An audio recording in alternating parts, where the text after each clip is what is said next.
O Senhor esteja convosco. Ele está no meio de nós. Proclamação do Evangelho de Jesus Cristo segundo Marcos. Glória a vós, Senhor. Naquele tempo, o rei Herodes ouviu falar de Jesus, cujo nome se tinha tornado muito conhecido.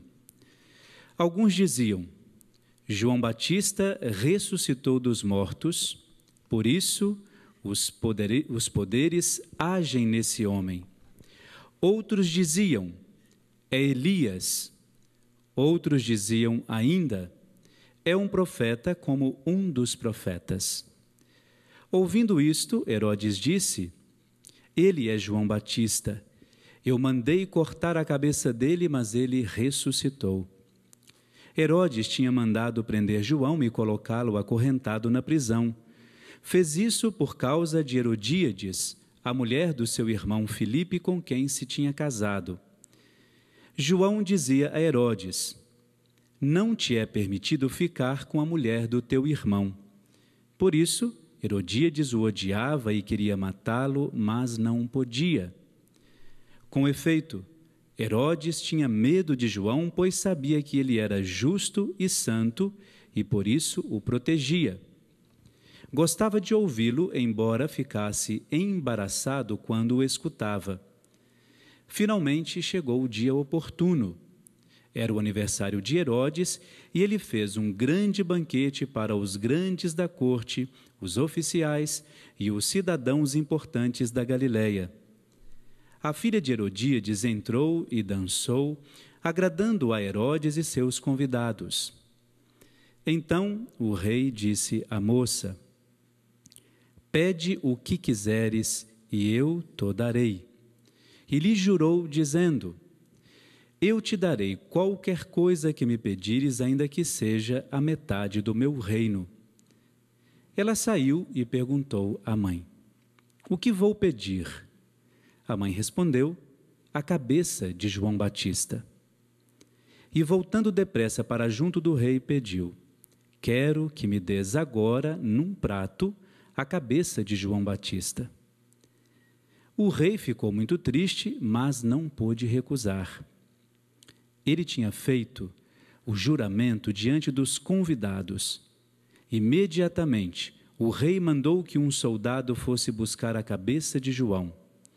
O soldado saiu, degolou-o na prisão, trouxe a cabeça num prato e a deu à moça. Ela a entregou à sua mãe. Ao saberem disso, os discípulos de João foram lá, levaram o cadáver e o sepultaram. Meus irmãos e irmãs, palavra da salvação. Glória a vós, Senhor. Podem sentar-se um instante. Quando nós ouvimos uma leitura como esta, a primeira coisa que às vezes acontece é que a gente fica com um sentimento de consternação, em primeiro lugar. Ouvir, como nós ouvimos, uma narrativa muito interessante de um assassinato. E claro que isso nos envolve de alguma maneira, porque é um atentado contra a vida. E toda vez em que existe um atentado contra a vida, nós não conseguimos ficar inertes. Até mesmo o nosso sentimento, o nosso coração se envolve com aquilo que a gente ouve. Porque por mais que inicialmente seja algo que aconteceu há tantos e tantos anos, isso está diretamente ligado à nossa fé. Porque a nossa fé está, de fato, baseada na palavra de Jesus, naquilo que ele vivenciou, a partir do Evangelho, obviamente, daquilo que ele vivenciou, daquilo que ele experimentou e daquilo que ele ensinou as pessoas também a viverem. Mas eu gostaria de lembrar que na primeira leitura nós temos, eu diria, uma norma de São Paulo à comunidade dos Hebreus. E me chama muita atenção porque São Paulo ele apresenta algo naquele tempo, que até hoje ainda existe, que às vezes uma preocupação demasiada, exagerada da nossa parte em relação a ser para as pessoas e a ter. São Paulo diz assim: nós nunca podemos abrir mão, isso é uma releitura que eu estou fazendo, obviamente, nós nunca podemos abrir mão da hospitalidade. Nós nunca podemos abrir mão daquilo que faz o nosso irmão feliz. Nós nunca podemos abrir mão da fraternidade. Nós nunca podemos abrir mão em ser a presença de Deus para as pessoas. E hoje em dia falta-nos, não só hoje em dia, mas se São Paulo disse isso à comunidade, é porque faltava isso naquela comunidade e faltava isso naquele tempo. Mas hoje nós ainda vivemos quase que um reflexo disso que nós ouvimos de São Paulo. E eu me pergunto, onde é que foi parar a delicadeza da nossa parte em lidar com as pessoas? Onde foi parar, por exemplo, a nossa falta de respeito, às vezes, com o sentimento do outro? Onde foi parar, de fato, essa ternura que Deus nos deu como dom e que nós, às vezes, desperdiçamos e não colocamos isso no nosso relacionamento com as outras pessoas? Porque essas coisas tão simples, elas ainda hoje, com toda a informação, com toda a formação que nós temos, deixam de existir. Às vezes nós temos dificuldade, por exemplo, de dar bom dia às pessoas. Por mais que pareça um chavão tudo isso, mas é uma dura realidade que nós vivemos. Às vezes as pessoas passam perto de nós como se só existisse ela e o caminho onde ela está passando. Quem está do lado não me interessa, porque aquilo que ela acha que é fundamental. Então, se eu me basto, por que cumprimentar o outro? Se eu sou a referência de mim mesmo, por que eu tenho que falar com o outro? Por que eu tenho que desperdiçar o meu tempo com a outra pessoa? E São Paulo diz isso naquele tempo porque a sua comunidade vivia explicitamente isso nos relacionamentos. Tanto aquelas pessoas que estavam, a palavra talvez não seja muito correta, mas se convertendo à comunidade ou conhecendo a comunidade, pessoas de fora, como também entre aquelas que condividiam o mesmo espaço e também a mesma comunidade. E faltava nessas pessoas justamente isto, essa questão da cordialidade que é própria de Deus. E aí está, para mim, a grande diferença entre quando nós nos bastamos e quando Deus nos basta.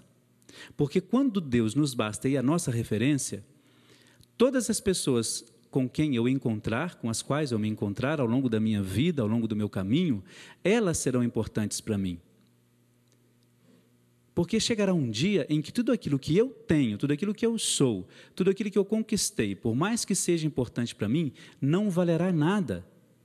Porque no encontro com Deus não basta a Ele aquilo que eu tive. Não basta a Ele a faculdade que eu estudei. Basta a Deus o meu jeito de ser e de servir ao outro. E isso é fundamental. Tanto que todas as pessoas que hoje, mártires, santos, viveram diretamente isso no seu contato com as pessoas, importando o que os outros são. Porque eu tenho a minha vida colocada e fundamentada em Deus. Para mim, aí está a diferença. Quando eu me basto, eu sou a minha referência, ninguém é importante. E nem eu mesmo, porque, na verdade, eu crio uma imagem de uma pessoa que não sou eu. Agora, quando Deus me basta, quando é Ele a minha referência, todas as outras coisas convergem, não para mim, mas convergem para o bem comum. E aí, Jesus Cristo, no Evangelho, Ele nos dá uma dica muito bonita disto, né? Quando nós ouvindo essa história de Herodes, ouvindo essa história de João Batista, a gente percebe assim, quando a partir da primeira leitura nós nos bastamos, a gente vai fazer a mesma coisa que esta moça fez. Pediu a cabeça de alguém. Isso é muito triste, porque movimenta o nosso coração um sentimento de maldade. E o grande problema é que quando isto acontece, a gente suscita no outro um sentimento de maldade que talvez ela nem tinha. E eu acredito que um dos nossos maiores pecados talvez seja esse, porque quando eu sou mau com as pessoas, eu e aquela pessoa é que nos entendemos na minha maldade. Não que isso seja correto, é óbvio que não. Mas eu estou praticando o mal por mim mesmo. Mas é terrível quando uma palavra minha, quando uma atitude minha induz outras pessoas a pecarem, ou a fazerem o mal. Veja bem, Herodes não tinha coragem de matar João. E talvez não o mataria. Não porque fosse bom, é óbvio que não.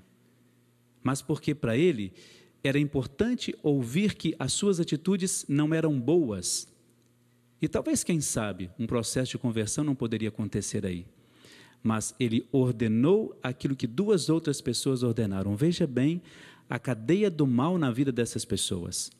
Sem ser muito simplista, mas para que a gente entenda que às vezes um sentimento meu, indo até uma outra pessoa, provoca numa outra terceira pessoa a atitude da maldade.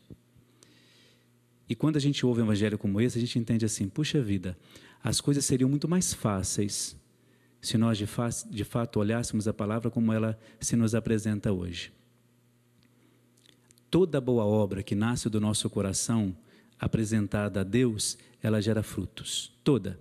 É isso que o evangelho, em outras palavras, numa releitura, nos apresenta. Toda boa obra partindo da vontade de Deus e que eu faça um discernimento disso na minha vida, ela dará bom fruto. E aí o que eu me pergunto é, eu quero dar bom fruto? Eu quero deixar alguma coisa de útil às outras pessoas? Eu quero me fazer útil para que Deus me use dentro da sua vontade de que as pessoas conheçam o seu filho, conheçam o seu próprio projeto? Por isso hoje vamos, nesta missa, pedir a Deus que nos dê esta simplicidade de coração que falta-nos tanto. Não é preciso grandes coisas para fazer excelentes obras. Quanto mais simples a nossa atitude em anunciar o Evangelho, mais grandes obras nós teremos, porque elas não dependerão de nós.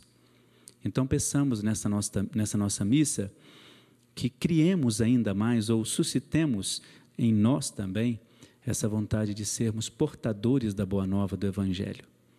Que nós sejamos não só portadores para falar do Evangelho, mas antes de tudo para testemunhar aquilo que Ele pede de cada um de nós.